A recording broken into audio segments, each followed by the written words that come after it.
These are the 7 things you actually need to start selling your art online. I'm about to save you hundreds of hours of researching information, feeling frustrated, confused, and spread too thin. If you want to start selling your art and eventually build a sustainable business out of it, you will need a smart combination of marketing and sales tools.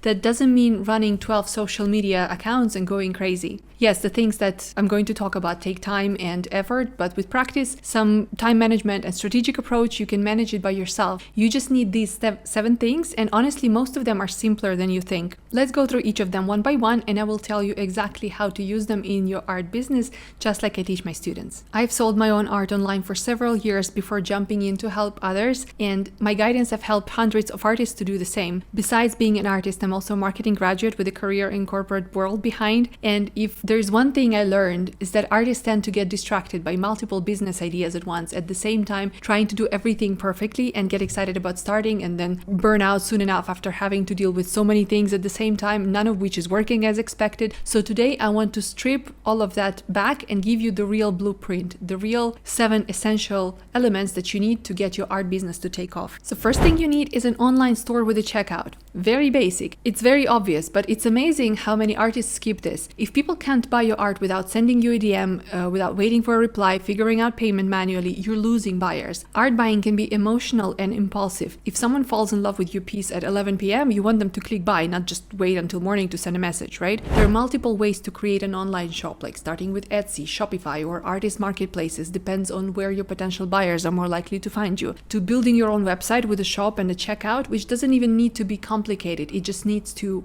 work. I personally jumped between several platforms. I went from having an Etsy store to my own website to both, and I used other marketplaces, but today I just stopped on Etsy because it allows me to have a simple store for very little money and it works. For me, Etsy was always a secondary platform before, where I just sell occasionally to random shoppers, but today this is my main sales channel and I love how easy it is to manage it. So the first thing to have is a place where people can buy from you easily, where they can check out without having to text you, and you're gonna run your social media pages with the end goal of bringing your potential buyers to that page, to your shop. Speaking of social media pages, the second thing you need is Instagram. This is still my favorite number 1 platform for artists because it's visual, it's community driven, and it's where collectors can fall into your world quickly. Billions of people spend time on Instagram. Everybody's demographics there. Everyone's potential buyer is on Instagram. But it's not just about posting pretty pictures or videos of your art. You need a mix of behind the scenes storytelling and content that make people feel something about your art. Since Instagram is a social media, the first thing you do there is socialize, build connections, entertain, and nurture people to become your collectors. Then you need one more social media platform. This is where I see a lot of burnout, people trying to be everywhere at once. You don't need all of them. Pick one platform that suits you. TikTok if your audience is younger and prefers chatty content. Pinterest if you want evergreen traffic to your store. YouTube if you're into longer form content and your collectors would rather watch a vlog. Threads if you like quick thoughts and conversations. Commit to one extra platform, maximum 2, instead of trying to be everywhere. Artists who successfully manage multiple platforms with high quality content aren't doing it alone. They have a team or at least a virtual assistant helping them. So pick what you can do by yourself at the start, and if you don't have any help, just do that and do that well. Then you need an email list. Social media is amazing for reach, but emails is where you build long-term relationships and generate your sales.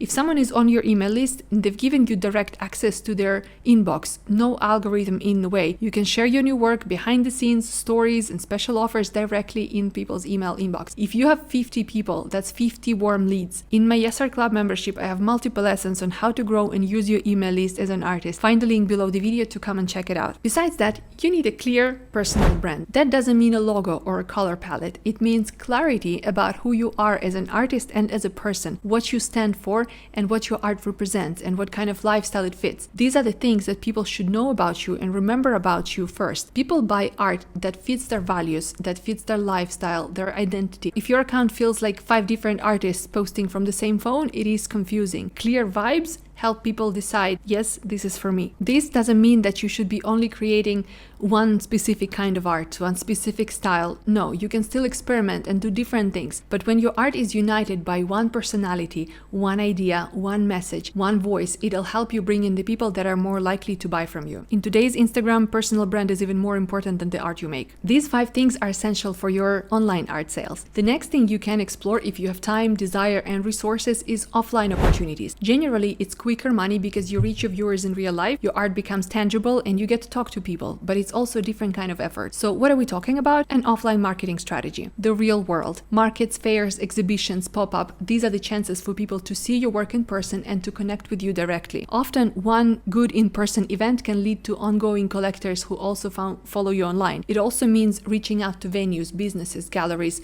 institutions, developing long-term relationships with places where your buyers can find your work and fall in love with it. Depending on your art niche and message, you can start by making a list of potential events, markets, businesses in your town with whom you can collaborate. My students are showing their work at florist shops, coffee places, bars, community centers, hotels, vet clinics, yoga centers, and so on. And that's besides markets and fairs. The offline world is exciting. It's a little scary because it's real, but it's definitely worth exploring. Plus, all of these places would care about your social media following. This is why I put Instagram and other platforms higher on the list. Your online reputation and popularity will work in your favor when you look for collaborations offline. And the last part, which is probably the most important of all and the hardest of all, you need patience and consistency. You can have the perfect shop, great social media, and still not see instant results. Treat this journey as a marathon. Consider the learning curve. Do baby steps every day. Allow yourself some time to figure out what works best for you. Don't expect quick success. It almost never happens, and it's okay. The artists who you see succeeding today are the ones who keep showing up, learning, tweaking, staying visible. They didn't give up when it was hard and looked for solutions, and so should you. That's it. These are the 7 things, 7 essentials to start selling your art and get your business off the ground. This is clear, doable setup that you can start building today. My personal suggestion, if it still feels too overwhelming, too much, pick one thing that you want to prioritize today and focus just on that. For example, building a store if you don't have one. Break it down into smaller, doable steps, set some deadlines, and get it done in a week, 2 weeks, a month, whatever is doable for you. So let's make it practical. Which one of these do you need to work on first? Let me know in the comments and I can point you to some resources. And don't forget to like this video if you found it helpful and follow my channel if you don't want to miss more tips on how to become a successfully selling artist.